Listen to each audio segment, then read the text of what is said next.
क्या बात है, बहुत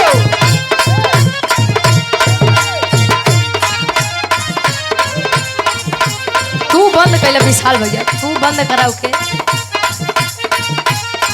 प्यार कर गुनाह था, गुनाह हम कैले बानी, आज ले तोहार फोटो, आज ले तोहार फोटो, अरे जवाब में धोइले बानी, आज ले तोहार फोटो।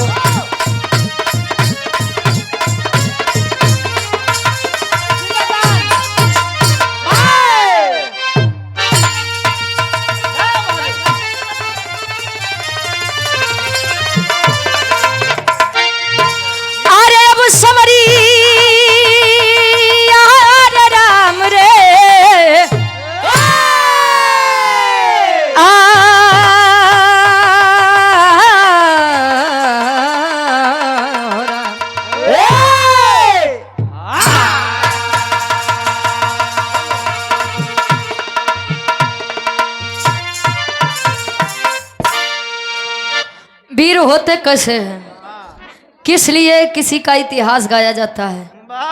लोग कहते हैं कि हर घर में वीर पैदा नहीं होते हैं, तो हम भी कहते हैं यदि हर घर में वीर पैदा नहीं होते तो हर माँ वीर पैदा भी नहीं कर सकती है। कहे कि आज के समय में सच्चाई जो खुल के बोली जात बा, ओकरे पीछे ते आदमी ऐसा लग जाता है कि पूछो मत। आजकल सच्चाई कहे पे कब के फांसी के सजा सुनाए दे, कब के ऊपर FIR दर्ज हो जाए, केहू के तब पता है नहीं बा।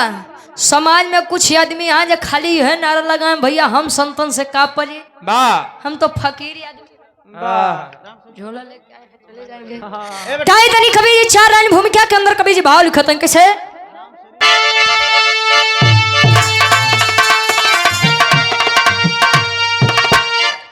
अरे तो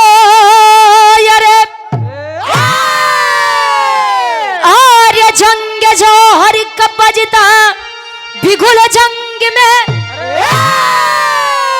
आर्य रंग लाती थी लोरिक की थी जब जवान, अरे रक्त की बूंद में खून है खून का, आर्य तो लोरिक के लइका या भोर के कहानी, अरे की छाती पे गर्जन करे सर्वदा, अरे बोला ये भोरी माँ क्यों न पिंडदानी हुआ, अरे तो मजरी कहे गुलामी न मंजूर मुझको, अरे करे हकी अदा वही बलवान हुआ।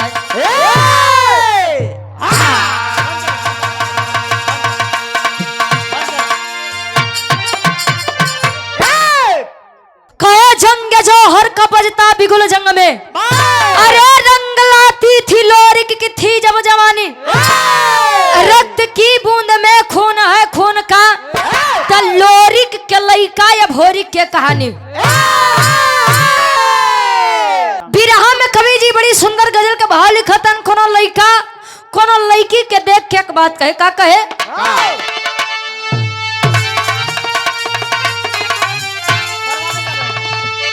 अरे परवाने जली रहे हैं,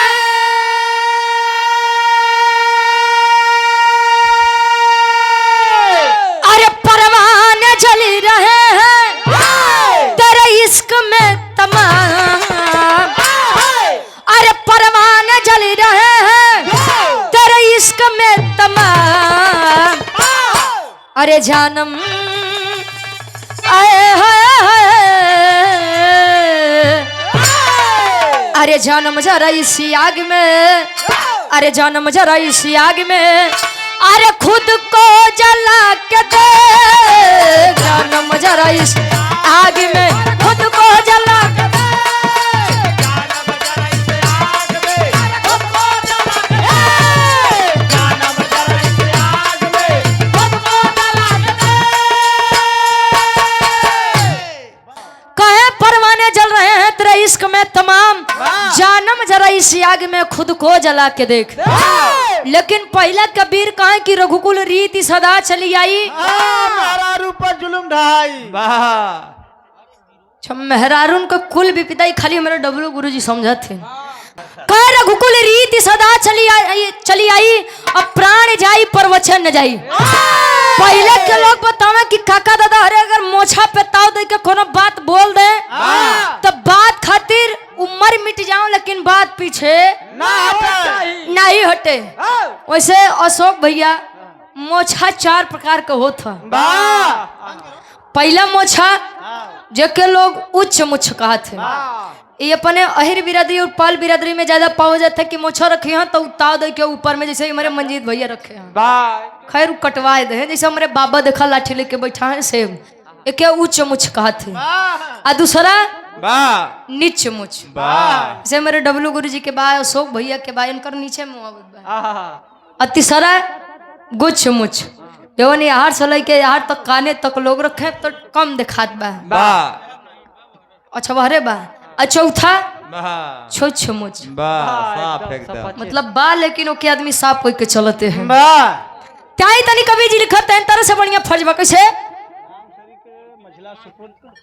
राम शरीक भैया के, अच्छा राम शरीक बाबूजी के मझले पुत्र हैं आप, लकी यादव भाई हमारे 100 रुपया, बहुत बहुत धन्यवाद। कवि जी लिखत हैं बीरन खातिर। कैसे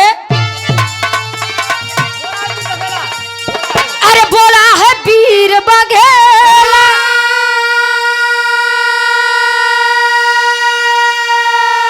अरे बोला है वीर बघेला, अरे झंडा हिला के दे,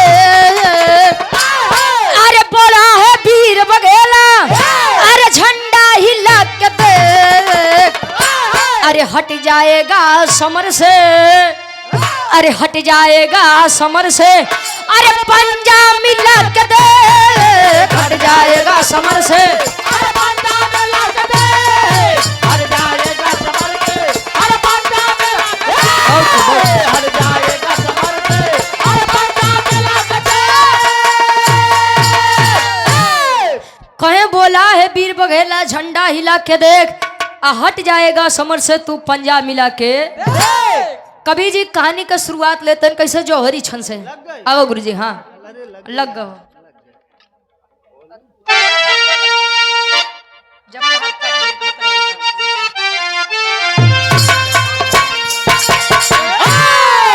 अरे तो एक दिन मजरी माता से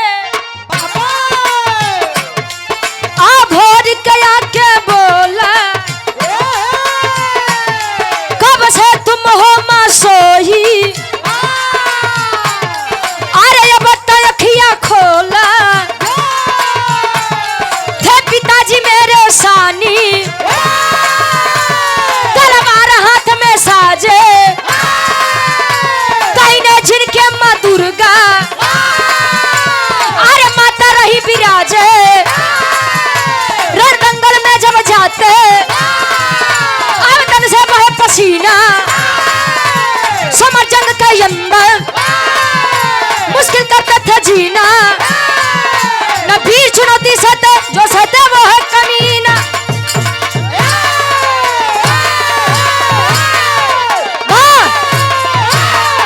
जियो बहुत खूब, क्या बात है। चंद्रभान यादव इस्माइलपुर, और इस्माइलपुर से चंद्रभान यादव जी पूज्य बाबूजी के द्वारा सादर 200 रुपया, बहुत बहुत धन्यवाद। कहे कदिन मजरी माता से या भोरी क्या क्या बोला। वीर लोरिक आप लोग जानो तो बस समरू और लोरिक जो ने युद्ध में चली जाओ तो जान लो हम विजय प्राप्त करे के। और समरू और लोरिक माई दुर्गा के बड़ा बरियार भक्त रहे। तो अच्छा अपने बाबू के जैसा वीर भोरिक भी माई दुर्गा के चौरा पे बैठ के रोज विनती इबादत प्रार्थना वंदना करे। धीरे धीरे समय बीतत बात, एक दिन आखिर में अभोरिक मस्तक देख करके माँ दुर्गा से एक सवाल कर दिया कि माँ, अये माँ, मेरे पिता बिरलोरिक जब भी आपको जरूरत पड़ी अपने जंघे का खून पिला करके आपको संतुष्ट करने का काम किए हैं। अये माँ, ओ नहीं क्या लड़का अभोरिक गढ़गौरा से प्रतिदिन आपके पास आता है, लेकिन फिर भी आपने आज तक मुझे कभी भी अपना साक्षात दर्शन नहीं दिया।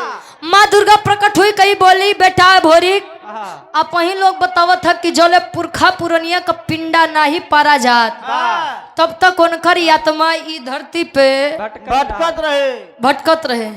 माई दुर्गा कहे कि बेटा जब भोरिक मैं ना तो तुझसे नाराज हूँ ना तो गढ़गौरा वाले लोगों से नाराज हूँ।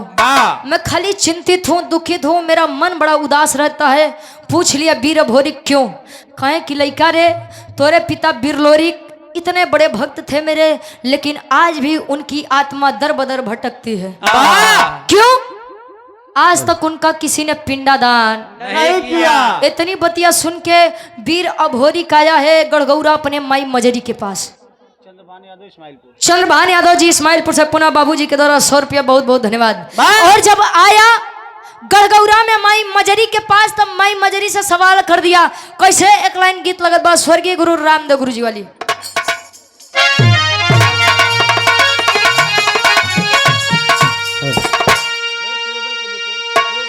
अरे तजुलनी पे उड़ानी, अरे झुलनी पे उड़नी, आई जहाजिया उड़ा द, आई जहाजिया उड़ा द, हमार पाई छे बड़ा जहीरा जड़ा दो, हमार पाई छे।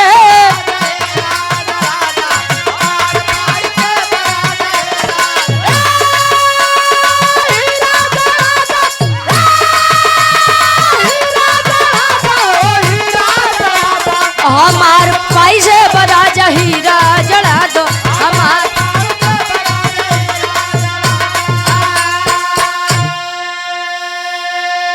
वीर अभोरी जब अपने महतारी मजरी से पूछत बा कि माई ये हम सब का सुनत हई, थले ओकर माई समझाओ कि बेटा रे, पति को तो मैंने अपने खो दिया, लेकिन मैं अपने बेटे को नहीं खोना चाहती। क्यों? बता रही है कि बेटा अगर जाओगे पिता का पिंडदान करने के लिए, लेकिन अगर पिपरी के राजा सुरपति को यह बात पता चल गई तो जान ला बड़ी दिक्कत हो जाई। काहे बदे? जो भी गया है पिंडदान करने के लिए आज तक वहां से जिंदा बचकर नहीं आया। इतने में तो अहिर बिरादरी के लड़का हंस यदुवंश के शान बिरलोरी के लड़का या भोरी खड़ा हुआ। कहे माई रे, ए माई, क्या आज भी तुझे गढ़गौरा के वीरों के ऊपर शक है? पिताजी के वीरताई के ऊपर शक है? नाही रे लइका, आज अब नाही बा तो हमार बात सुना। वीर अभोरी बतावे का बतावे। अरे वीरताई क्या हमारे, अरे वीरताई क्या हमारे, हई तिलकिया लगाव, हई तिलकिया लगाव, हमार माई हमके रण में पठाव, हमार माई।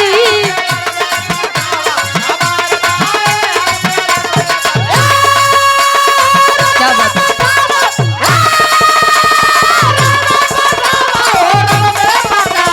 हमार माई हमके रण में पठाव, हमार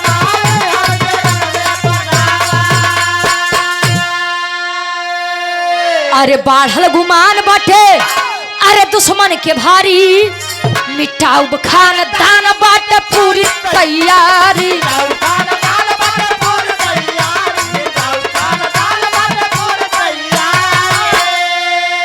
अरे ममता के पीरितिया, अरे ममता के पीरितिया तू मन में जगावा, हमार माई हम रण में पठावा। कहे कि वीरताई के हमारे तिलकिया लगावा, हमार माई हमके रण में पठावा। अच्छा, तिलक कई प्रकार का होता है। तिलक, एक तिलक जवान आदमी आजकल खाली दिखावे बदे लगावते हैं। सर्दी में कितना आदमी रहा कक्का नहाए 4 दिन 5 दिन बाद, लेकिन तिलक चंदन तो ऐसा लगा के टहरा के पूछा मत जैसे रोज नहाई के पूजा पाठ कोई क्या होता है। डब्लू गुरु जी 14 जनवरी सवेरे हाँ, कितना आदमी तो 14 जनवरी खोजत रहे। अच्छा, एक तिलक तो ही हो गया, लोग पूजा पाठ करने के बाद लगा ली हैं। दूसरा तिलक विजय का तिलक होता है। कोई भी किसी भी क्षेत्र में जाता है तो सोचता है कि सर्वप्रथम विजय का तिलक मेरे मत्थे पर लगे। तीसरा तिलक शादी ब्याह के पहले चढ़त बा आजकल, बर्बादी की शुरुआत वाली।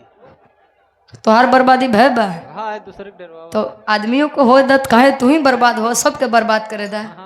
खाली आज के समय में जकर मेहरारू ठीक ठाक मिल गए तो जान लो उसी बड़ा है। हाँ वीर क्यों नहीं ने वीर के होइए नहीं बनाई तो कितने आदमी ते अपने सहूर के चलते हाँ मेरे को नहीं पावत है ए भैया। हाँ भैया, हैदर अली गुरुजी एक गीत गावे कि दुश्मन मिले सवेरे मगर मतलबी यार न मिले, और अड़ुआ रहा है जन्म भर मगर नार न मिले करकसा नार न मिले। जिंदगी अकेले बिता दे लेकिन मेहरारू अगर बेकार मिल जाए तो उस मेहरारू ना ही मिले। का हो डब्लू गुरुजी? अरे छोटा बाबू अब नाम बताओ आराम से। अमर यादव, ये आपके द्वारा 21 रुपया बहुत बहुत धन्यवाद। पढ़ लिख के अपने जिला जवार के नाम रोशन करा, अपने माई बाबू के नाम रोशन करा।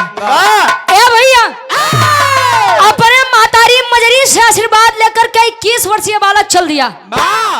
कहा? ये आपके काशी बनारस के धरती पर, जहाँ आप लोग बताओ था पुरखा पुरनिया बताओ थे कि काशी के नगरी भगवान भोलेनाथ के त्रिशूल पर टिकी हुई है। आया है घाट के किनारे तो एक पंडा जी बैठा है भोररिया ब्रह्म बेला बा। और पंडा जब वीर अभोरी के सुबह सुबह देखे तो प्रश्न करते हैं कैसे गीत बदलत बा। कोनो दुलही रहे गवना के दिन रखान।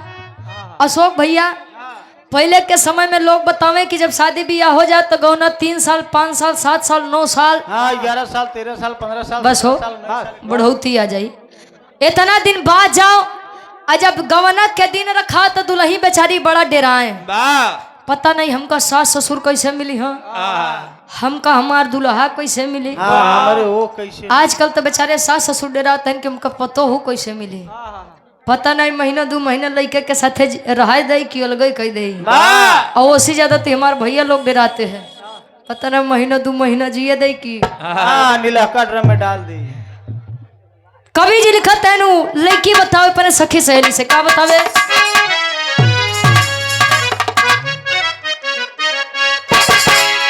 अरे जब से गवनवा के दिनवा धराई, अरे जब से गवनवा के दिनवा धराई, रतिया न नींद आवे देह पियराई। जब से गवनवा के दिनवा धराई, रतिया न नींद आवे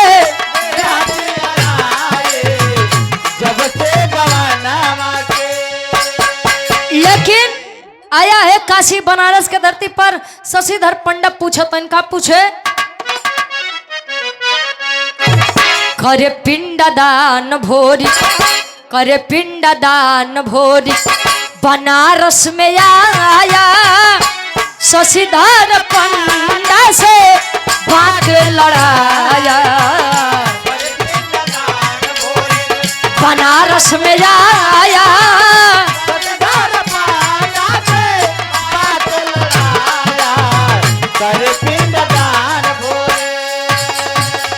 आया है शशिधर पंडा देखे कहे कि बेटा सुबह सुबह कौन हो और इस घाट के किनारे क्या करने आए हो।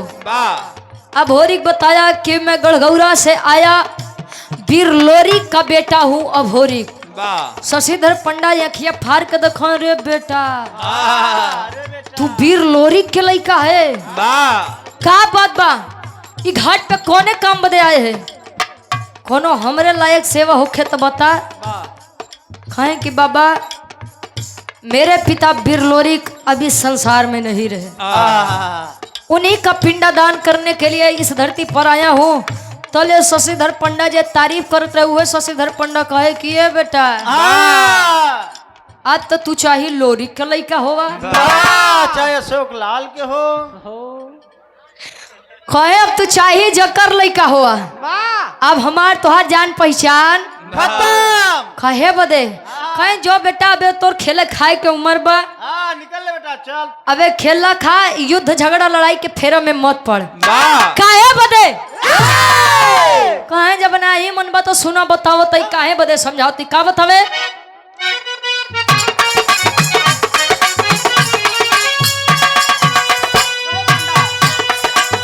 काहे पंड पहले पिंड दान करी है राजा, दान करी है राजा।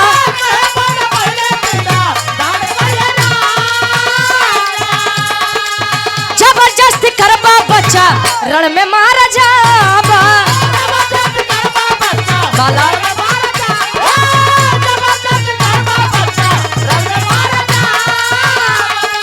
जबरदस्ती करबा बच्चा रण में मारा जाबा। तब सुन के खबर भोरी, सुन के खबर भोरी तन में गुस्सा आया। शशिधर पंडा से बात लड़ाया। सुन के खबर समझावत है शशिधर पंडा की बेटा रे, अगर वो सुरपतिया जान जाइए अच्छा लोग गुस्सियाते हैं तो नाम बड़े अजीब लेते। अच्छा उकर नाम सुरपति रहे, लेकिन शशिधर पंडा कहे कि अगर वो सुरपतिया जान जाए लड़का ना तो तोहे जिये दई ना हमें जिये दई। हम अपने मेहरारू के कलौता मरद है बेटा। कहे तू चली जा, हमारो मेहरारू घरे लड़का बच्चा है नहीं से तो हमार रोजी रोटी बा। इतने में निकाल के तलवार वीर भोरी रख दिया गर्दन पे। कहे पिंडदान करवाओगे कि नहीं करवाओगे? करवाओगे कि नहीं करवाओगे?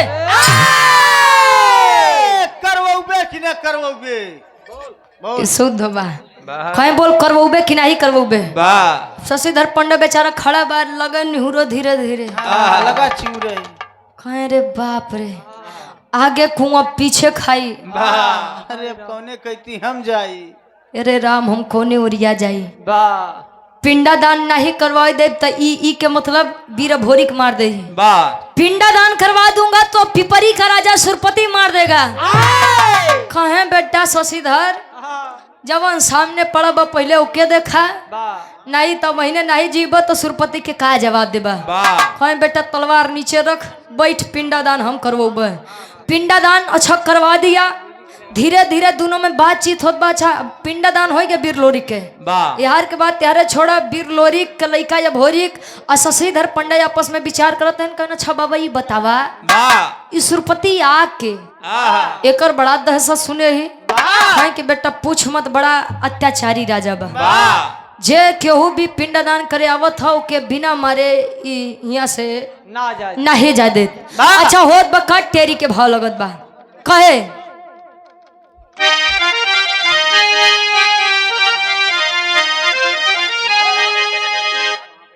अरे राम जवानी जंगी जूझे जमके, ए बाबू जवानी जंगी जूझे जमके, तो लोरी का पूत या भोरी कहे मिटाऊ हमके। अरे हो हमके, अरे हो हमके।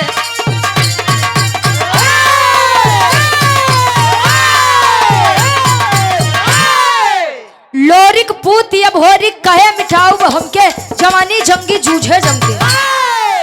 और आप अखिलेश राइटर गंगेपुर से यूट्यूब, फेसबुक, इंस्टाग्राम से संबंधित कोई भी दिक्कत हो तो संपर्क करें 91 18 75 95 71। वैसे अखिलेश चाचा तुम्हें बड़ी दिक्कत होती है, तू संपर्क किया। भाई के द्वारा 100 रुपया बहुत बहुत धन्यवाद। हम का मतलब घमंड, अहंकार। लोरी के लइका विचार कर लिया कि अगर याद आई तो एकर दहशत हम सब के मन से दो चार 10 कुकुर लेके चल हैं तो सारे अपने आप का बड़का वीर समझते हैं। आज तो इनकर असली मरद से पाला पड़ा बा। हर पिपरी में खबर पहुंची, हाँ बड़का राजा बनत है, बड़का वीर बनत है। कल का लइका आई के तुहार कुल दहशत खत्म कर दे, तू खाली बैठ के राज गद्दी देखा है। सजा लिया पलटन, हजारों की फौज लेकर के आए हैं कहा काशी बनारस के धरती पर। एक तरफ हजारों की फौज लिए पिपरी का राजा सुरपति और एक तरफ खाली गढ़गौरा के वीर अभोरिक बा। होत का बिरहा के आखिरी तरज लगत बा। कोनो दुल्ही बतावे का बतावे?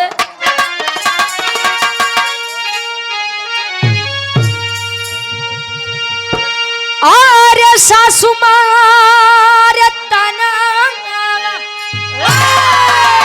आरे सासु मारे तनवा, आई नदिया मारे तनवा रे तनवा, हई हो मारे कि तनवा, हई हो मारे तो हमारे भैया के सरवर तनवा आई हो मारे ना हमरे भैया के सरवर तनवा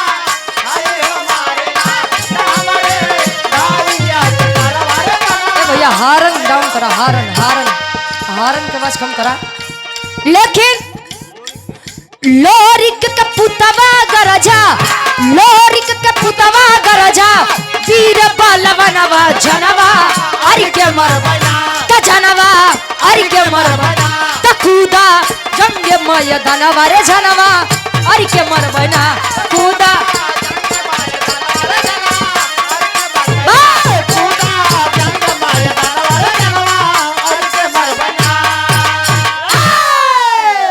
अच्छा एक तरफ युद्ध होता करते जब देखे शशिधर पंडा उठ के भगल लाग तले पकड़ के वीर भोरी कुर्ता खींचते हैं।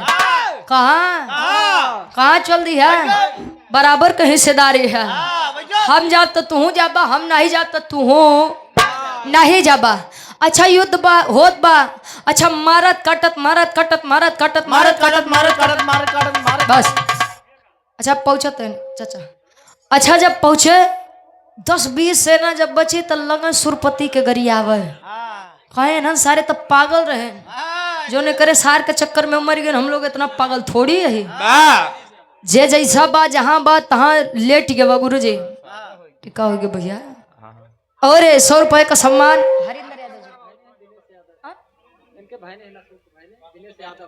दिनेश यादव जी हमारे अशोक भैया के भांजे हैं। आपके द्वारा 100 रुपया बहुत बहुत धन्यवाद। ए भैया जहां जे पावत बा तहां लेट जाओ बा। कैसो वीर भोरी जाने की कुल मरी गए गया है। पिपरी के राजा सुरपति के पास घोड़े पर सवार पकड़ के कलर नीचे खींच दिया। उतर उतर साले आजकल बड़का वीर बनत है तू। अच्छा नीचे उतार के मंजीत भैया तोहरिक नाव कर बाल छिलवाई के मोहे में करखा पताई के बनारस के सब कोनो कोना नहीं बचा जौन गदही पे बैठाई के अब भोरी सुरपति के घुमाए न हो। ये गली छोड़ के कौन गली हो? धोबी घाट। धोबी घाट काहे छोड़ी? गधा बड़ी साट रही तो का वह समय में खाली के गधा रहन है। जनसंख्या मेरे मंजीत भैया बड़ा अच्छा आदमी है। अशोक भैया आप तरफ कहूँ इनकर लहान लहाए तो लहवाए दिया।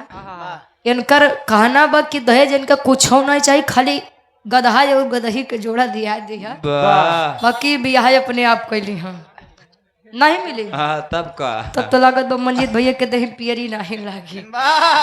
ए भैया अच्छा जब बनारस के धरती पर घुमाया है शशिधर पंडा, सुरपति और वीर भोरी बैठे हैं तो सुरपति के एक बिटिया रहे जेकर नाम केवला पतिया बताया गया।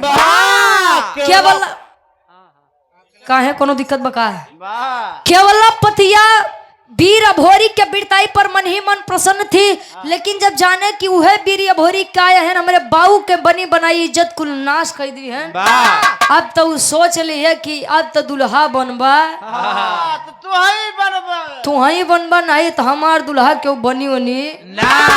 असुरपति के बिटिया केवला पतिया के अंदर एक चीज खास रहे का हो कि जादूगरनी रहे। पहले के समय में हमको लगत कुल मेहरारू जादूगरनी रही। पहुंची बा बनारस के धरती पर और इशारा से पूछत बा शशिधर पंडा से का पहापट के भाव लगत बा।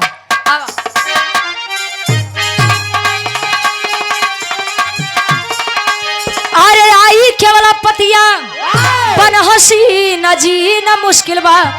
अरे आई केवला पतिया बन हसी न जी न मुश्किल बा। तब बाप का इज्जत भोरी काहे छीना जीना मुश्किल बा।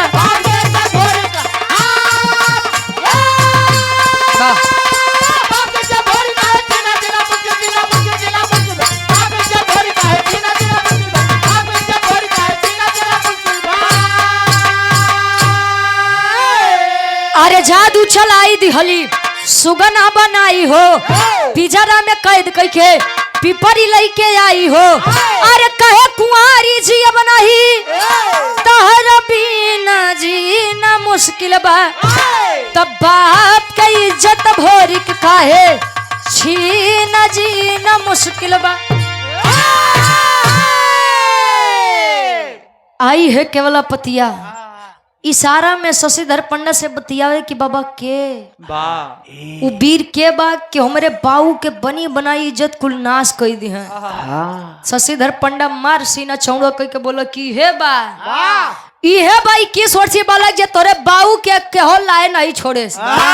आए तने में केवल पतिया अपन दाव यजमाएश जादू चलाई के सुगना बनाई के पीपरी में सुगना बनाई के पिजड़ा में कैद करके लेके चली बा।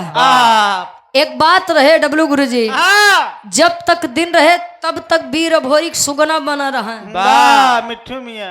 अजब से रात तो होए तले केवल पतिया उनके फिर से पुरुष वाला तन दे दे। काहे हो जबरदस्ती प्रेम करना चाहे लेकिन बाहरे मान बाहरे मर्यादा। वीर भोरी डांट कर बोले कि लड़की आया लड़की, अरे तुझसे मैं इस प्रकार प्रेम कर लूं। तेरा प्यार और तू बताओ कि अगर तुझसे मैं इस प्रकार प्रेम कर लूंगा तो मेरे मान और मर्यादा के खिलाफ होगा। अच्छा एक दिन 2 दिन 3 दिन 4 दिन 5 दिन 6 दिन, अच्छा दिन पर दिन सब गुजरत चला जात बा, बीतत चला जात बा। दिनवा बीता गए, ये बीता नहीं बीतत चला गा। अच्छा समय जब गुजरत बा तले हर गौरा माई मजरी के अपने लइका वीर भोरी के चिंता सतावत बा। अकरथ का आल्हा के भाव में कवि जी प्रमाण देते हैं।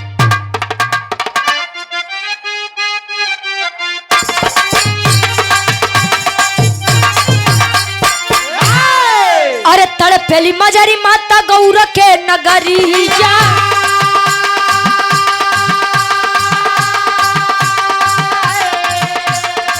देवराई चनराई के दिहोलिन पठा,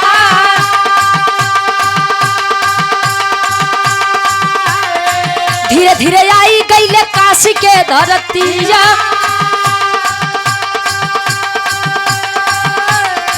धीरे धीरे आई गईले काशी के धरतिया।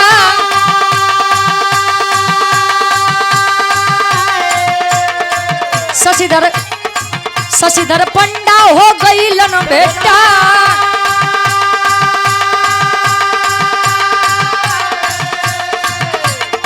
लगल बतावे पंडा पूरी तब खबरिया,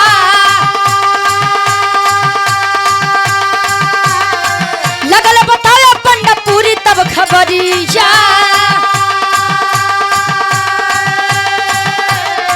केवल पतिया सुगना देह सब भोरी के बना, जमुन के बोलाई लिहोले तू नहु हो बीराबा, माई के बोलाई लिहोले तू नहु हो बीराबा। झूमी झूमी जोगी बन के भजन रहेगा,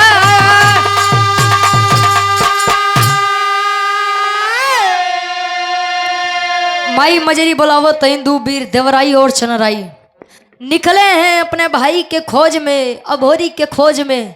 शशिधर पंडा के पास आए। शशिधर पंडा बताए कि बेटा बहुत ही अच्छा वीर था, अपने पिता का पिंडदान भी किया, पिपरी के राजा सुरपति का घमंड भी चकनाचूर किया। लेकिन एक दिक्कत हो गई रे बेटा, कहे उस सुरपति के बिटिया बा केवल पति वो अपने जादू से ओके सुगना बनाए के पिपरी राजा लेके गवा। जमुनी माई के खबर भेजाओ तहन तीनों लोग जोगिया रूप धारण करके भजन गावत पहुंचते हैं पिपरी के राजा सुरपति के राज दरबार में। अच्छा भजन गावत हैं सुरपति के बिटिया केवल पतिया सुनत बा कहे राजा हो। हाँ ये रजऊ ये हमार सैया बा, ये हमार पोपो। अच्छा ये पोपो का हो। हाँ प्यार से बुलाओ। हाँ ये हमारे चाची इनके बुलावा थे बड़ा प्यार से। अरे काहे अब प्यार के भाषा बत तोरे दूजने के बीच में प्रेम नहीं बका हो बा। ए भैया अच्छा यार पहुंचे कहे कि हमार राजा आवा चला नीचे। कहे काहे बदे रे? नीचे चला। कहे इतना दिन होई के बाद तोरे मन में आज तक हम प्रेम जिंदा ना देखा नहीं कह पाए। आवा चला अगर भजन भाव सुन ले बा तो शायद तोरे मन में हमरे प्रति प्रेम जाग जाए। नीचे आए लेके पिजरा जैसे रखत है तले माई जमुनी खाते हो बेटा जब होरी हाँ माई वहां पर फंसे हो। हाँ माते कहीं परेशान मत हो तो हर तरन तारम करते हैं। केवल पतिया कुछ समझ पाओ तो ऐसी पहले माई जमुनी अपने आशीर्वाद अपने जादू से अभोरी के पुरुष वाला तन है, सुरपति के बिटिया केवल पतिया लगे ऊपर नीचे या दाएं बाएं लखे। हम तो कुछ करबो नहीं भवा, ई ठीक कैसे हो गए। आ सुरपति के बिटिया केवल पतिया कुछ समझत, एकरे पहले माई जमुनी ओकरे गदही के रूप दे दी है। अब बेचारी गदही के रूप लेके अपने बाबू के सामने नीचे मुड़ी कई के खड़ी बा। काहे न खड़ी होए? काहे गदही बा त नीचे मुड़ी खड़ी करी, अब ऊपर तो करी नहीं। कपड़ा नहीं पहने रहता ना, ढेर जानकारी है। अच्छा यार खड़ी बा तले। अच्छा एक पिता पुत्र से ज्यादा अपनी पुत्री को प्रेम करता है। बैठा है जमुनी माई के चरण लगे, कहे कि देखा तू हमार बहन समान, हम तोहार भाई समान। हमार तोहार दुश्मनी बात तो तू दुश्मनी हमसे सादा, हमरे बिटिया के छोड़ दा। तले वीर अभोरी कहे माई के नहीं छोड़ब, एक के सार के नहीं छोड़ब। एकरे चलते का कटबा हो मुड़ी। अच्छा तो पूरा बोला करा। कहे माई के नहीं छोड़ब, काहे बदे? कहे करे चलते एकर बिटिया हमके सुगना बनाए के इतना दिन तक धरे रही। वीर अभोरी कितने बतिया कहते हैं तो सुरपति अपन प्रस्ताव रखते हैं। का आखिरी भाव खड़ी के भाव लगत बा।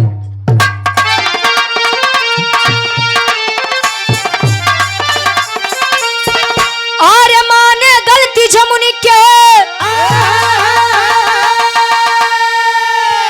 हाई चरनिया धई के, हम हाई भाई तू बहिनी बचनिया कही के।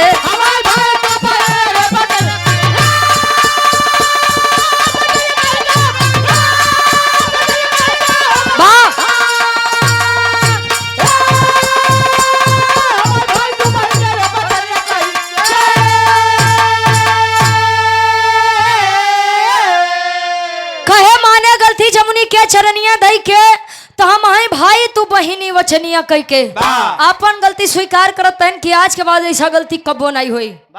तले वीर अभोरी कल गए छुरत हन। माई जमुनी कहीं किए बेटा तनी गरमा कम बैठा। कहे कि माई नहीं छोड़ब, कहे कि बेटा अगर कोई सामने से गलती मान जाए तो उसे छोड़ देना चाहिए। कहे माई एक खाली एक के शर्त पे छोड़ब। कौन शर्त बा? कहे कर बिटिया केवल पतिया हमके बड़ा प्रेम करत है, एक के कही अगर अपने बिटिया के शादी हमरे साथे करवा दे तो के छोड़ दे। कहे कि बेटा जब तो दिक्कत बा। कहे काहे? कहे या तो तू गदहा बन जाते ओके लड़की बना दे।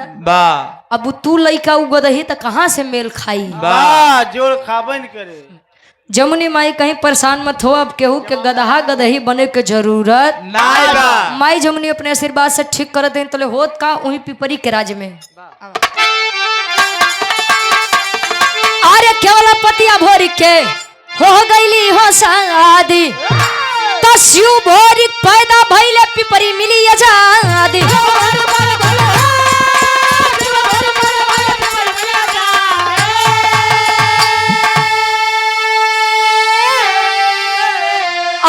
अपने घर आए हई दुल्हनिया लईके, तो हम आई भाई तू बहिनी बचनिया कही।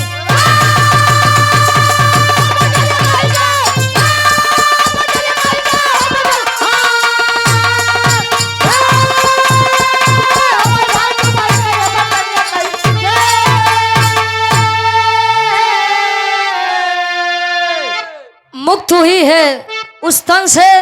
और शिव भोरिक अभोरिक और पिपरी के राजा सुरपति की बेटी केवल पतिया के विवाह बाद दोनों लोग अपने नगरी गढ़गौरा वापस आए।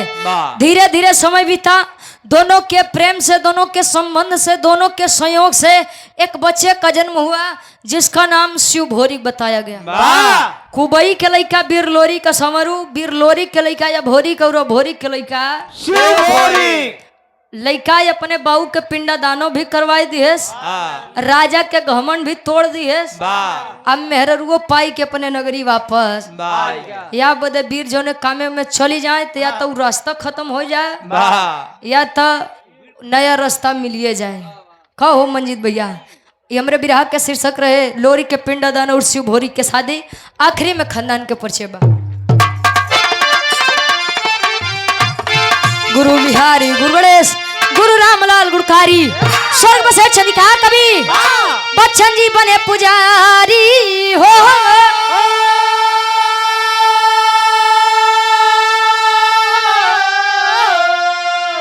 जवानी जंगी जूझे जमके ग्वाला वंश रुचि बरी का ना पे पानी जवानी जंगी जूझे जमके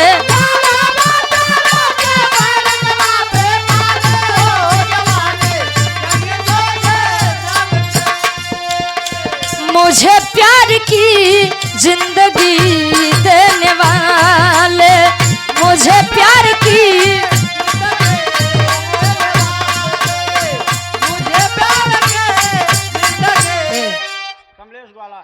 कमलेश ग्वाला हमारे बड़का भैया है आपके द्वारा 51 रुपया।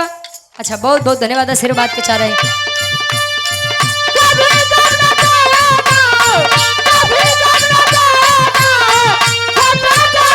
क्या बात है।